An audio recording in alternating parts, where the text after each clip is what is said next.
Te disse num vídeo recentemente publicado aqui no canal que a expressão litigância predatória vai começar a ser cobrada nos concursos da advocacia pública, e te disse isso porque o STJ começou a, nesse caso, enfrentar esse tema.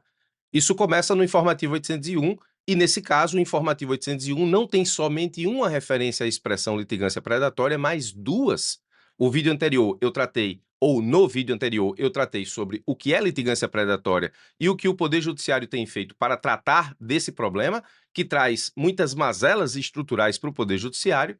Nesse vídeo, vamos falar sobre uma outra decisão do STJ no informativo 801, o recurso especial 2.079.440 Rondônia, que também traz um exemplo de litigância predatória, mais especificamente litigância predatória previdenciária e a atuação do Ministério Público. Vou te explicar nesse vídeo também o que pode fazer a advocacia pública diante dessa questão e do que pode efetivamente fazer a advocacia pública diante da litigância predatória. Ou seja, qual é o papel da advocacia pública? Ela existe na litigância predatória apenas para defender as demandas predatórias contra os entes federativos e sua administração indireta, ou a advocacia pública pode fazer algo mais? Bom, vamos tratar nesse vídeo sobre litigância predatória previdenciária, Ministério Público e advocacia pública. Esse é um bônus para o final do vídeo, pensando na tua cabeça de procurador. Então, sobre litigância predatória, o que é e as principais características das petições dessas demandas predatórias, eu convido você para ver o vídeo anterior que eu vou deixar na descrição desse vídeo atual. Qual o esquema da litigância predatória previdenciária? Esse é um esquema que, nesse caso, existe há algum tempo, mas enquanto problema estrutural do Poder Judiciário tem sido enfrentado sobre essa perspectiva há pouco tempo.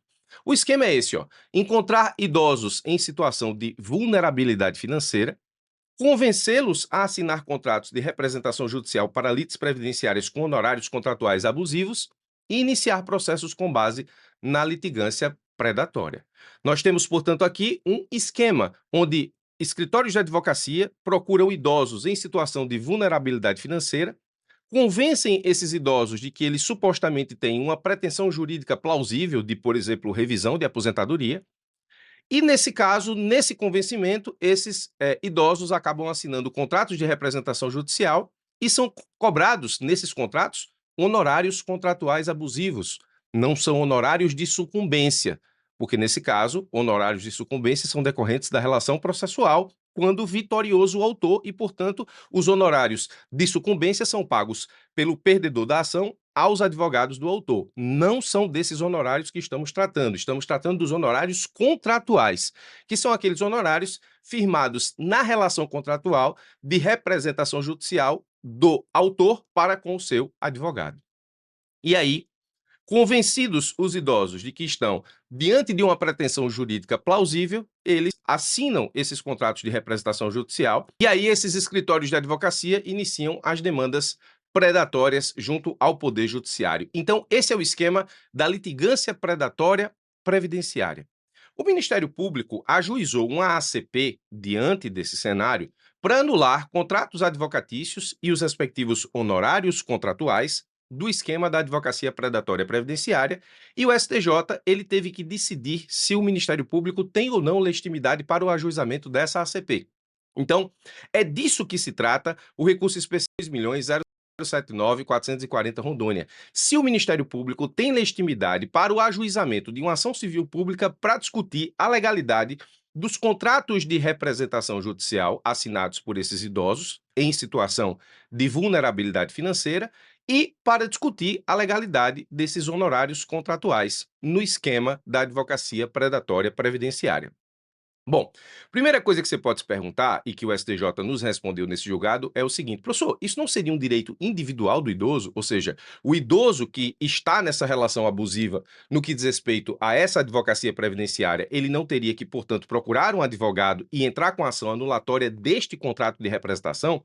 O STJ disse assim, ó: quando se cuida de situação recorrente e continuada de clientes em situação de hipossuficiência que são induzidos, em razão de sua condição de vulnerabilidade, a anuir com cobrança abusiva de honorários advocatícios contratuais, desenha-se uma situação que ultrapassa os limites da esfera individual. Aqui a resposta, ela, nesse caso, não é tão simples. Se trata de uma situação individual, sim, se trata de uma situação individual. Portanto, trata-se de um direito individual do idoso. Mas a gente está diante do que se chama de direito individual homogêneo. O direito individual homogêneo é aquele que, embora direito individual, ultrapassa os limites de uma esfera individual e pode ser tratado de forma coletiva por meio da ação civil pública. É exatamente o direito individual homogêneo, no caso, que permite com que essa ação civil pública seja ajuizada. O STJ também disse o seguinte: o Estatuto do Idoso confere competência ao Ministério Público para instaurar inquérito civil e a ação civil pública para a proteção dos direitos e interesses difusos ou coletivos, individuais e indisponíveis e individuais homogêneos, é o caso da pessoa idosa. Então, se trata de direito individual? Sim, mas direito individual homogêneo que permite, admite, abre a via da ACP. Bom, identificada a advocacia previdenciária, no caso, nós temos a possibilidade do manejo de uma ação civil pública para tratar do direito individual homogêneo dessas pessoas idosas por meio do processo coletivo. O STJ disse no mesmo julgado o seguinte: a Previdência Social tem por finalidade garantir aos seus beneficiários meios indispensáveis de manutenção por motivo de incapacidade, desemprego involuntário, idade avançada, tempo de serviço, encargos familiares e prisão ou morte daqueles de quem dependiam economicamente. Então, aqui está praticamente as finalidades da Previdência Social. Diz o STJ, a modalidade de advocacia predatória que obsta ao propósito da Previdência Social de mantença de seus segurados, ao atuar com desídia para aumentar a sua remuneração e ao cobrar honorários que prejudicam a subsistência dos beneficiários, desvirtua a lógica do direito previdenciário. Aqui está, nesse caso, a demanda ou a litigância predatória previdenciária. Ao atuar com desídia para aumentar a remuneração dos proventos, por exemplo, de aposentadoria, e ao cobrar honorários que prejudicam a subsistência dos beneficiários na relação contratual entre advogado e pessoa idosa, essa prática desvirtua a lógica do direito previdenciário. Então, perceba que o STJ, ao tratar da advocacia predatória previdenciária ou dessas demandas predatórias previdenciárias, ele vincula essa demanda ao desvirtuamento da própria política pública, da própria instituição e das finalidades da previdência social. Fica ligado nessa passagem do STJ aqui, porque ela vai ser muito importante para o bônus final desse vídeo no que diz respeito à tua cabeça de procurador. E aí o STJ chegou à seguinte conclusão: o Ministério Público possui legitimidade para propor ação civil pública que trate de contrato de honorários advocatícios abusivos quando houver litigantes hipossuficientes e repercussão social que transcenda a esfera dos interesses particulares. Novamente, não se trata de ultrapassar a figura do direito individual do idoso. O direito individual do idoso existe, ele poderia inclusive contratar um outro advogado para ajuizar uma ação anulatória da sua representação judicial ou do seu contrato de representação judicial com honorário contratual abusivo. Mas esse direito individual é tratado como direito individual homogêneo e, nesse caso, a esfera do interesse coletivo para o tratamento do tema via ação civil pública se sobressai em relação à esfera dos interesses particulares. Por isso, o STJ fala em transcender a esfera dos interesses particulares. Muito bem. Então, pelo julgado do informativo 801, nós temos que o Ministério Público tem legitimidade para atuar via ação civil pública no sentido de questionar a legalidade de contratos e honorários contratuais abusivos decorrentes do esquema litigância predatória previdenciária. Ok?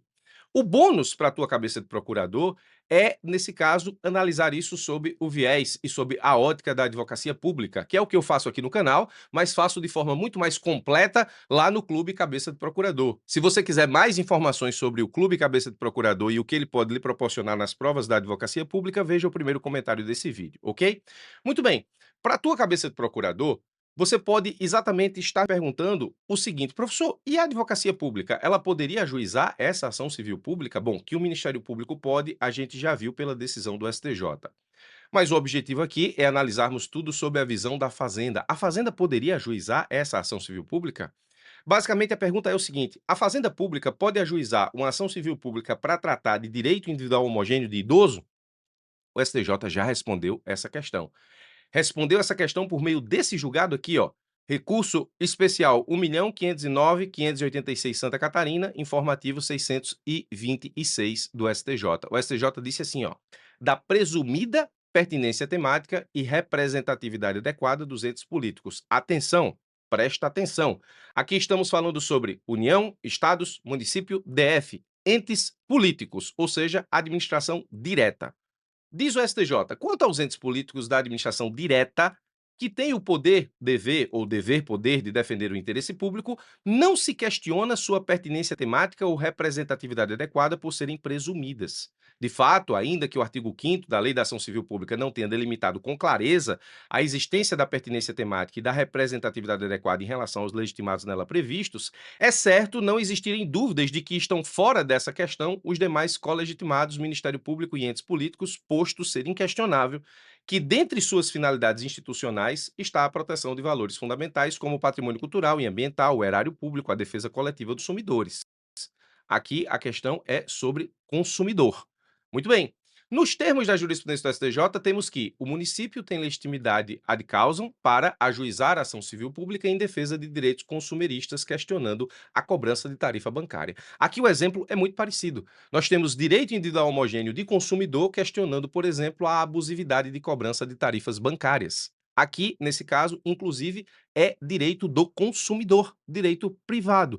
E o STJ disse que os entes federativos podem ajuizar a CP para a defesa de interesses individuais homogêneos com pertinência temática presumida. Entes federativos, leia-se de novo, União, Estados, Municípios, Distrito Federal. Então, para a tua cabeça de procurador, para as provas da advocacia pública, atenção! Estado, União, Município, Distrito Federal também possuem legitimidade para propor ação civil pública que trate de contrato de honorários advocatícios abusivos quando houver litigantes hipossuficientes e repercussão geral que transcenda a esfera dos interesses particulares. Isso nós respondemos pela própria decisão do STJ veiculada neste recurso especial informativo 626. Então, para a tua cabeça de procurador, essa decisão aqui é muito importante. Ela trata de MP, mas, na verdade, você quer os concursos da advocacia pública, você faz a correlação por meio de outra decisão do STJ e pega a mesma conclusão para a advocacia pública e absoluta certeza que isso será cobrado no futuro nos concursos da advocacia pública ao tratar do tema litigância predatória. Nesse caso, como nós estamos diante de uma litigância predatória previdenciária, e aí, nessa situação específica envolvendo proventos de aposentadoria regidos pelo INSS, a competência seria da União. Mas a presumida pertinência temática e representatividade adequada dos entes políticos permite dizer que estados, municípios, Distrito Federal também podem ajuizar ação civil pública para questionar situações que envolvam, nesse caso, litigância predatória para a defesa de direitos individuais homogêneos das pessoas hipossuficientes, ali vítimas do esquema fraudulento. Muito bem. O segundo bônus dessa aula diz respeito ao seguinte questionamento. Professor, e o INSS? Poderia ajuizar essa CP? Nós vimos que, por meio dessa decisão aqui, informativo 626, o STJ está falando sobre a pertinência temática e a representatividade adequada presumidas dos entes federativos, União, Estado, municípios e Distrito Federal. Mas e o INSS? Poderia ajuizar essa CP? O STJ tem outra decisão, essa mais nova, informativo 731, que diz assim: a legitimidade ativa na ação civil pública das pessoas jurídicas da administração pública indireta, portanto, INSS, autarquia, depende da pertinência temática entre suas finalidades institucionais e o interesse tutelado. Então, o INSS, ele só poderia ajuizar essa CP se ele comprovar a existência de pertinência temática entre, nesse caso, as suas funções, as suas finalidades e o objeto tutelado, o interesse coletivo tutelado por meio da ACP. Aí, a pergunta seria: o INSS poderia ajuizar essa ACP? Para mim, o STJ respondeu nessa passagem. A Previdência Social tem por finalidade garantir aos seus beneficiários meios indispensáveis de manutenção por motivo de incapacidade, desemprego involuntário, idade avançada, tempo de serviço, encargos familiares e prisão ou morte daqueles de quem dependiam economicamente, e complementa dizendo: a modalidade de advocacia predatória que obsta o propósito da Previdência Social de mantença de seus segurados, ao atuar com desídia para aumentar a sua remuneração e ao cobrar honorários que prejudiquem a subsistência dos beneficiários, desvirtua a lógica do direito previdenciário. Então, com essa passagem, no julgado do informativo 801, que estamos analisando agora, penso que o STJ disse haver pertinência temática para o INSS ajuizar esse tipo de ação civil pública. Veja, estamos falando sobre a atuação da advocacia pública aqui em opter dictum. O STJ não disse isso em nenhum momento do julgado. Mas essa é minha função como professor de advocacia pública para você. Com esse julgado simples, que pode passar desapercebido por muita gente, justamente por se tratar de MP, embora traga aqui efetivamente a legitimidade do Ministério Público, isso é importante para as provas objetivas da advocacia pública, nós fazemos o link com a advocacia pública no que diz respeito à atuação da Fazenda. Aqui, essa ACP poderia ser ajuizada pelo MP, como disse nesse caso o STJ. Nós chegamos à conclusão, pelas próprias decisões do STJ, que também poderia ser ajuizada pela União, no caso específico aqui dos benefícios previdenciários envolvidos. Chegamos à conclusão que estados, municípios, Distrito Federal podem ajuizar ação civil pública para a defesa de direitos individuais homogêneos de pessoas hipossuficientes vítimas da advocacia predatória. E chegamos à conclusão que essa ACP, especificamente no que diz respeito à advocacia predatória previdenciária, também poderia ter sido ajuizada pelo INSS no que diz respeito à existência da pertinência temática entre as suas finalidades institucionais e o interesse tutelado. Conclusão essa retirada da própria passagem do julgado do STJ ao analisar a advocacia previdenciária predatória. Então, esse vídeo é importantíssimo para você que estuda para os concursos da advocacia pública, porque analisamos não somente uma decisão do STJ importante, como também fizemos o link necessário para o enfrentamento do tema nas provas de procurador. Então, é isso. Espero ter te ajudado com mais essa. Muito mais você encontra no Clube Cabeça de Procurador. Forte abraço e até os nossos próximos encontros.